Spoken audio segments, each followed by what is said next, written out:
When we interact with our favorite musicians and bands, it's usually their music that draws us in. It's what we relate with, and it's what we recall first. But if you're serious about doing this music thing full time, it's not about having just a catchy track. You gotta think beyond your beats to really make a mark. And if you're a music artist, you also need to develop and sharpen and exercise the artistic part of your brain that has nothing to do with your music, but how your music will be fully experienced. Otherwise, you're leaving a massive opportunity to connect to your audience on a deeper, subconscious level. No cap.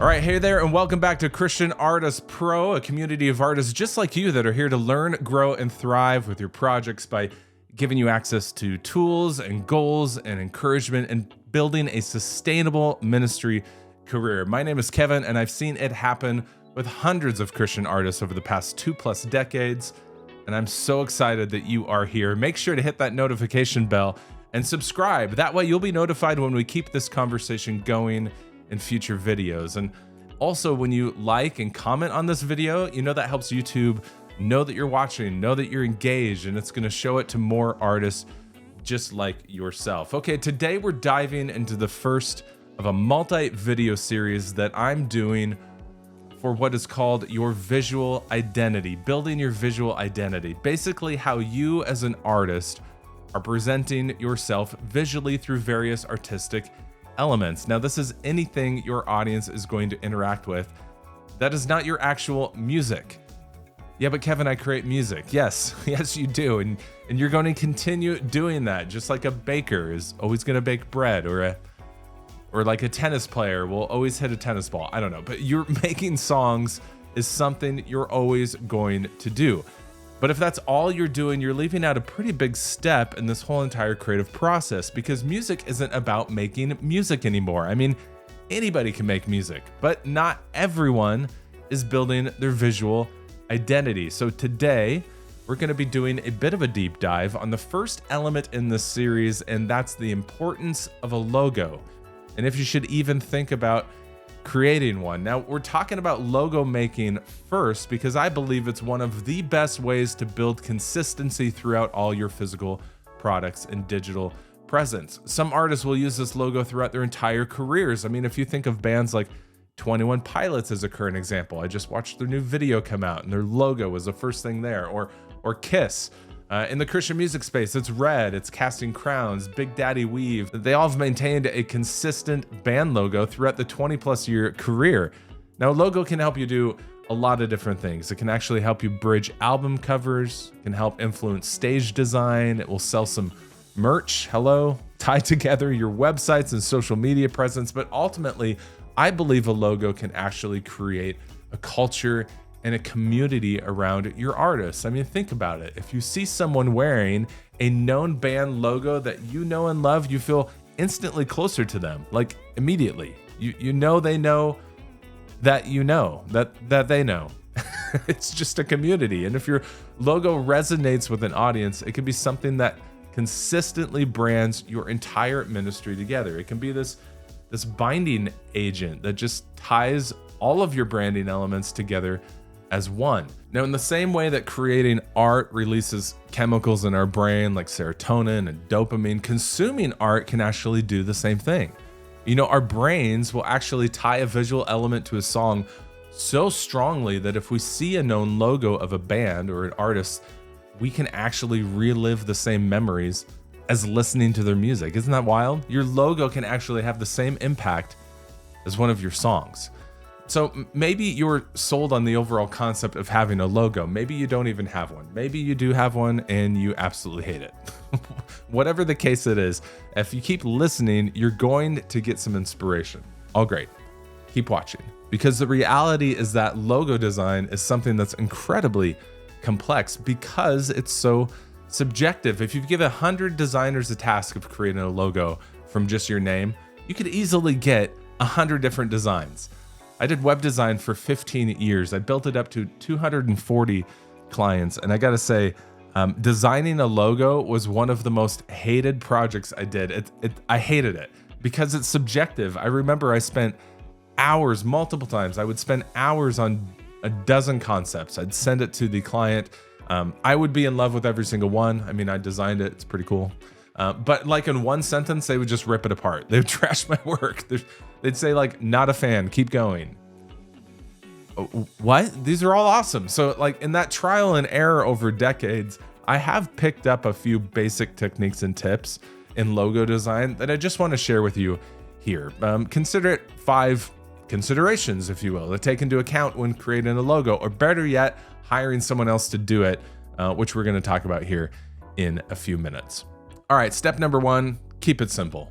There is nothing worse than an overly complex logo. It should be clearly readable on both a business card and a full HD screen. So if you think of just this little tiny imprint and this big giant imprint, it has to really be seen in both cases. So the more complex you make it, the more detail you give it, it's really gonna lose all of that detail as your logo shrinks down to a smaller size. Now, your designer should be able to provide you both a high-res vector art in EPS format with transparent background, and I'll put that in the show notes. It's just a good thing to know to request, and that way your designer will be using those guidelines in mind if they're not already.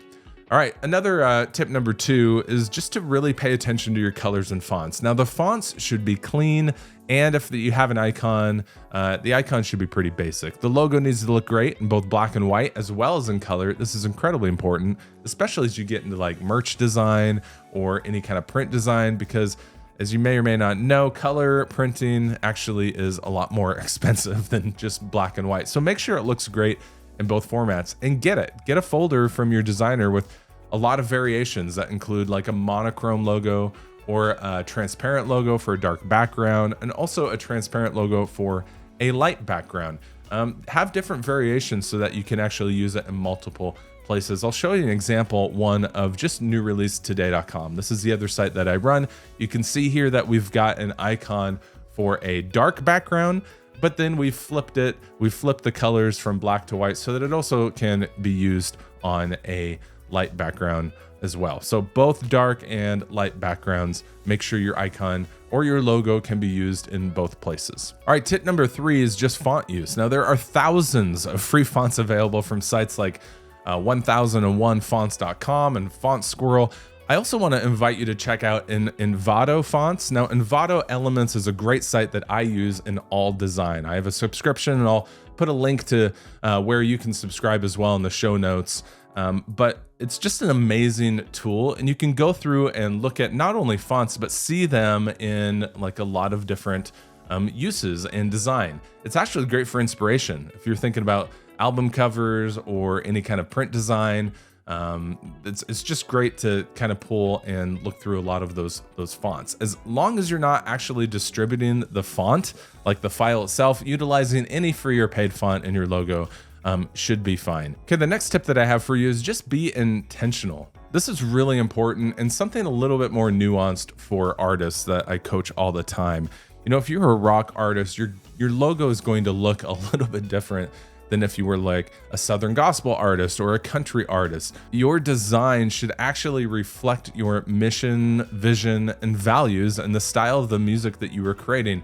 And if you haven't done that work, click here and go to the first couple videos that we did, and I walk you through some of those mission, vision, and value exercises so you can fully know what those are before you go into the design phase. So if you're a rock artist, like, don't use flowers unless it's like a bleeding rose or something. That's like a dumb example, but just make sure your visual art represents what people are going to hear as well, and that there's not a disconnect between the visual and the audio.